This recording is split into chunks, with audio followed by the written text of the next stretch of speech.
Intermittent fasting is a topic that comes up a lot. I bring it up with patients when I want to take them to their next step in their nutrition and their health journey. Patients frequently ask me questions about it. They've tried it, they're curious about it, whatever. It comes up in the topic of inflammation, diabetes, insulin resistance, glucose intolerance, hypoglycemia. People are wanting to lose belly fat. They got those love handles. Intermittent fasting is a frequent thing that comes up. I've read a lot of articles, books, watched the videos. I've tried to find out what other professionals are saying about intermittent fasting. And I want to help you by just cutting through all that crap. People have made this so unbelievably complicated. They made it intimidating. They've given way too many warnings. It's just so hard. Why is it so hard? I don't want it to be hard. It's hard enough getting my health back if I have to go through this grueling experience. I don't really want to do that. So let me help you with intermittent fasting. First of all, fasting simply means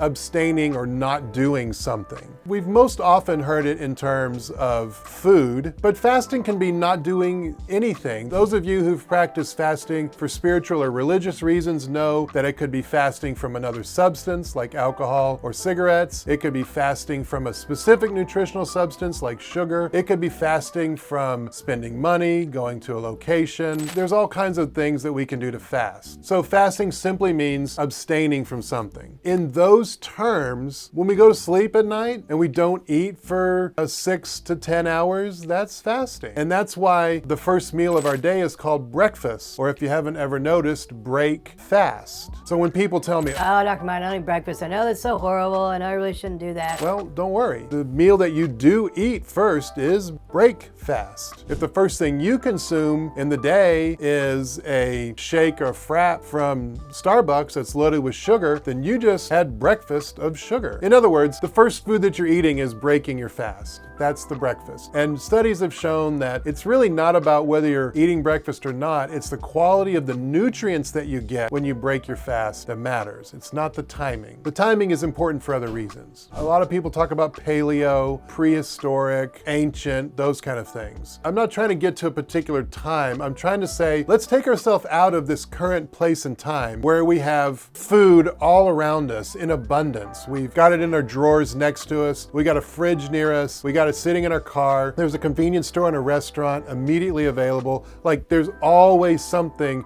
with food and calories available. Let's get out of that time. How did humans function? Well, first of all, we were mostly drinking water wherever we could find it, whenever we could find it. The food we were eating was what we gathered ourselves or prepared ourselves or provided for ourselves. And the vast majority of people just did not have money in their pockets. They certainly didn't have a debit or a credit card. They did not have a regular paycheck. They wouldn't have considered themselves poor necessarily. They just didn't always have ready cash. They could only eat what they gathered or found or provided for themselves. So they were not consuming calories all the time. Contrast that with us now. You can get out of bed and begin drinking orange juice or apple juice or something sweet, and you can eat Pop-Tarts, and you can grab a snack for on the way to work, and you can stop at Starbucks, and you got a break room that you're going and grabbing snacks from. You go out with people to a restaurant, or you've brought something yourself, and you've got snacks in your drawer for that afternoon, and on your way home you stop at the drive-through line and get too much food for one meal,